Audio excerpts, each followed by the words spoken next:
Okay, Rex, we're going to take it up a notch here a second because two very special people join me now. First is well known throughout the Chiefs Kingdom for sure are the Mavericks Nation, and that's Lamar Hunt Jr., owner of the Kansas City Chiefs and also the Kansas City Mavericks, and also Kelley Slagle, who is the equine therapist for the Battle Within.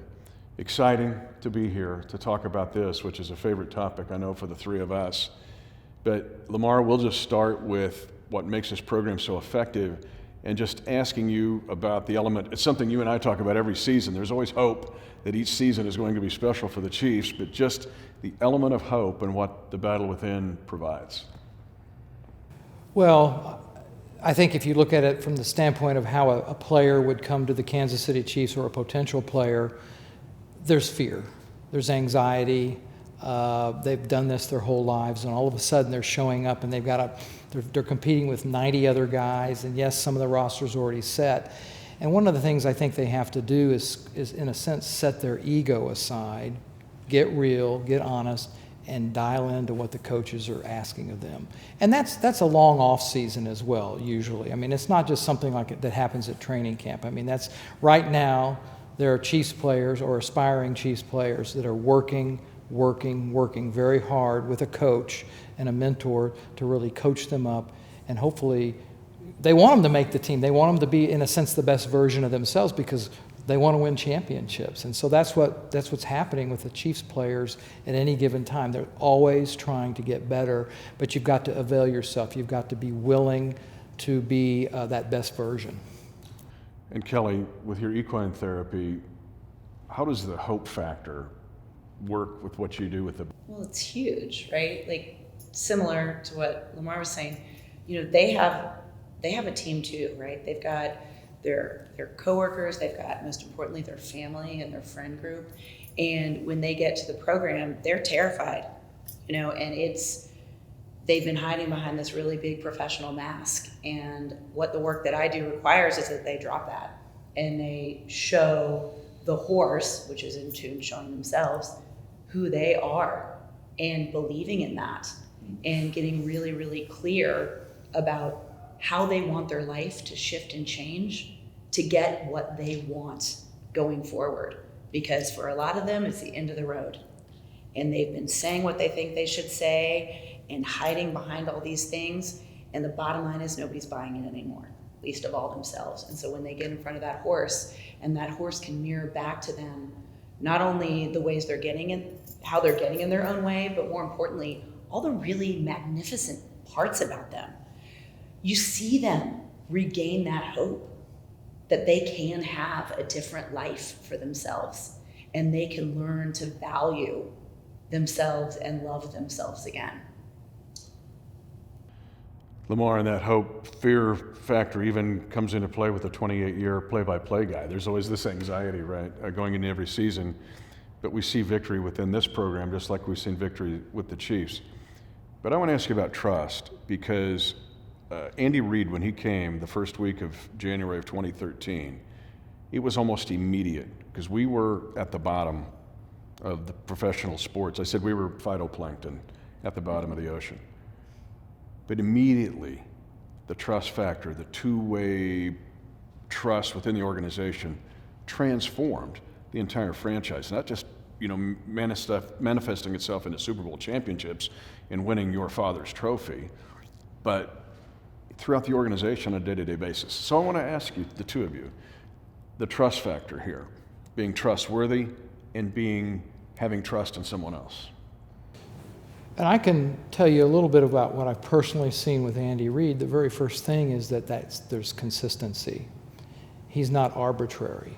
And I think that when a man walks into the Battle Within, they want to see some consistency. They don't want to just see the arbitrary. Their lives are already pretty arbitrary. And the other thing is he was fair. Andy has always been fair, and I think the players buy into that, even the ones that know they might be on the bubble, so to speak. Because you got to know the odds are slim to make an NFL roster, no matter how good of an athlete you are. There's just a lot of factors that go into it. And then I think what Andy says that I think is a wonderful thing is they set aside their ego, or in a sense their own agenda or their selfishness, and they make themselves available to the process. They enter into it willingly with that trust. And I think, again, Andy is a coach that would be universally represented as a man, like, he treated me fair. I got a great shot at this. It was fair. You don't get a lot of grousing or complaining, because if you did, you would not have a good team chemistry. And I'm going to go ahead and let Kelley go from here. No, and just to dovetail on that, what I've seen from Andy and what I've seen from the Battle Within is Andy's real. And he can relate to every player or coach we have, or person in our organization. And it's a broad spectrum of folks, but it's just real. So Kelley, with your equine therapy, with the Battle Within, trust, developing trust, and then being also trustworthy. Yeah, I love some of the phrasing that you use, because that's one of the most magnificent parts about this program, is that if you're going to be a mentor, if you're involved in any way, myself, top of the heap, right? You have to be really authentic. You know, they can smell baloney a mile away, just like a horse can do. We say, you know, horses are the ultimate BS detectors, right? Yeah. Like, you can say something to them, and if you're not buying it yourself, disconnect, right? So these individuals have been different people in all different parts of their lives, and they've gotten a lot of accolades for it, and it's also burned their bacon a lot too, right? So they have to learn to trust that the group around them is going to support them, not judge them. When they're doing my work with the horse, they're being witnessed by everyone in their cohort and all of the mentors, as well as themselves and the horse. And they have to trust that it's a safe enough environment for them to really let down their guard. And they have to trust that what they're going to find out about themselves isn't going to cause them further damage or break them. And that's one of the most powerful pieces in this program, is that it gives you experiences so that you can really feel your unbrokenness from these experiences. And that teaches you to trust yourself and to trust that you're worthy and valuable. And that dovetails on that hope piece we were talking about. I would also add one thing, if I could, that there was a year the Chiefs did not make the playoffs under Andy Reid. And after the game, we had knocked out, I believe, the Chargers from the playoffs. And we went in the locker room, and everybody's rah-rah, look, we beat those guys. And I'm sitting there thinking, oh, he's going to be talking about how this is momentum for next season. And he shushes the room down, and he says, we did not make the playoffs. I want you to keep that taste in your mouth for a little while and then spit it out. And you better darn well come back next year ready to make this team and make the playoffs. So there was that balance of compassion, let's enjoy the moment, rah, rah, I've got some empathy for, wow, we did this. But then there was that challenge, like, okay, push it aside. And I had never seen a coach do that before. And I think that's the same sort of thing that these men are going to encounter when they come to the Battle Within, is that they're going to say, wait a minute, it's not going to be the same old here. I'm going to get challenged in a way, but I'm also going to be cared for. That's really good. And people ask me what are the highlights of being around this team for nearly 3 decades, and it's actually being a part of a team. That circle where he mentioned and talked to them was the same circle after losses or after wins. The relationships, let's say with a Dustin Colquitt for 15 years, where we went through ups and downs and the worst, but then to be there on a ring ceremony when we were shedding tears and hugging. So that leads us to what I've also learned about the Battle Within, and what we get to experience with the Chiefs is actually being a part of a team. It is one of the more special things I think God can give us in this life, is to be a part of a team. So let's go into the teamwork aspect of the Battle Within. And Kelley, I'll start with you. In your equine training, you're thinking, well, how does teamwork relate to that? Well, it's really interesting. You just segued into it beautifully, right? Which is one of the greatest parts about the Battle Within is we really let people experience how trauma is trauma is trauma. Trauma is nothing more than our nervous system being overwhelmed and it being too much for us to cope with in that moment, right? And it doesn't matter what color that trauma is or what event was the cause of that trauma. So we don't sit around and talk a whole lot about the event itself, because we never have to be okay with the events that were our traumatic events. But during the week at the Battle Within, we get a real invitation from the team, supported by everyone else, to change the story that we tell ourselves about what that event means about who we are, right? And when you're a part of this team, the mentors have been through this program. The people involved in the program have been through this program. Your cohorts are in this program. And you're creating I call it a trauma support team, right? And that is essential because we do horses are herd animals.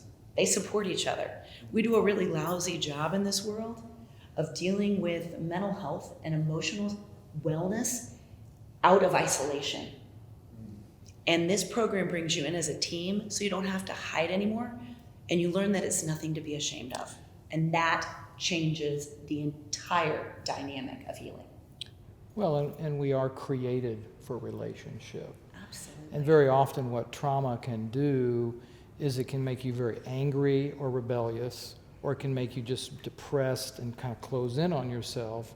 And what has to happen is you have to embrace the trauma that had happened, sort of choose to accept what you would never have chosen in the first place, and then go from there. And that's the important thing. That's what you're trying to get them out of, is this constant reaction of anger and defensiveness, or this reaction of, well, I'm just going to close up shop and not do anything. I'm not going to respond at all.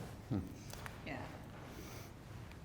The other part of some of the experiences that you and I have shared are the experiences of victory, which are exhilarating. Like, it was such an honor to win the AFC Championship at Arrowhead, to say the team that Lamar Hunt founded has just won Lamar Hunt's trophy in the stadium that was Lamar Hunt's dream. That's a moment I'll have as long as I have breath in this life. 2 was the Chiefs Kingdom has firmly planted its flag on top of football's highest summit at the end of Super Bowl 54. Victory within the battle within. It gives me chills to even bring it up and ask you too about it, because I think all 3 of us have seen victory within this program and changed lives.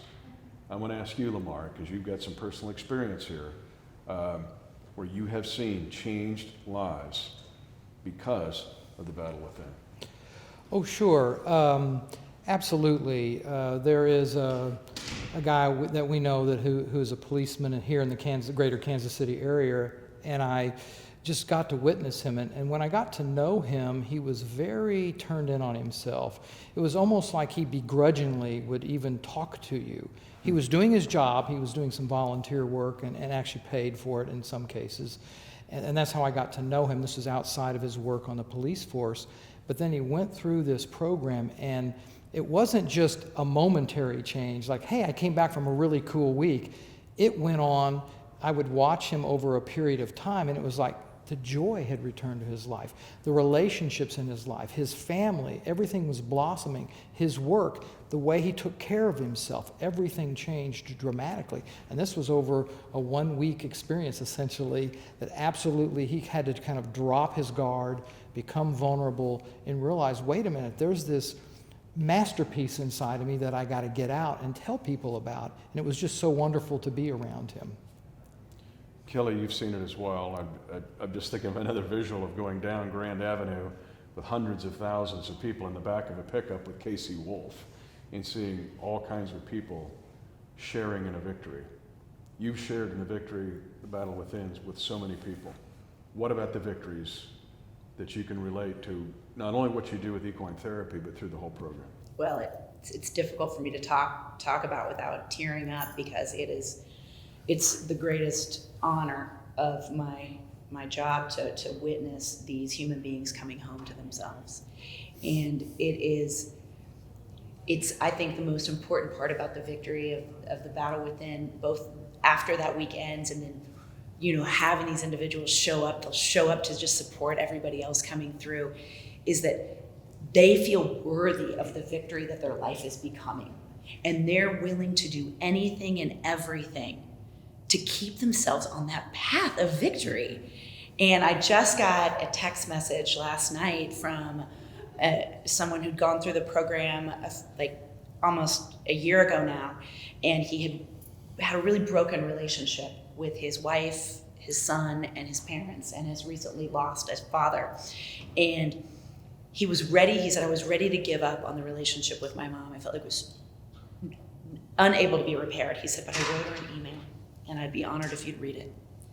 In the email, he shared with her some of the things that had happened to fracture their relationship and how he felt about them and about how hopeless he'd been in his life.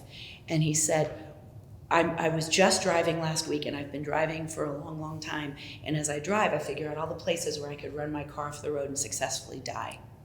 He said, this trip, I only found one place. And he said, and I only thought about it for 2 minutes.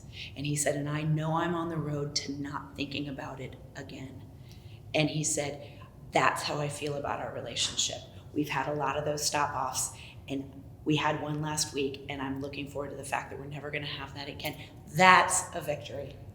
It's like he invited her in. Yes, that is, and he welcomed her to his parade, Yeah. right? I mean, like that's we don't dictate how these people's lives need to change. They dictate it, and the sky's the limit.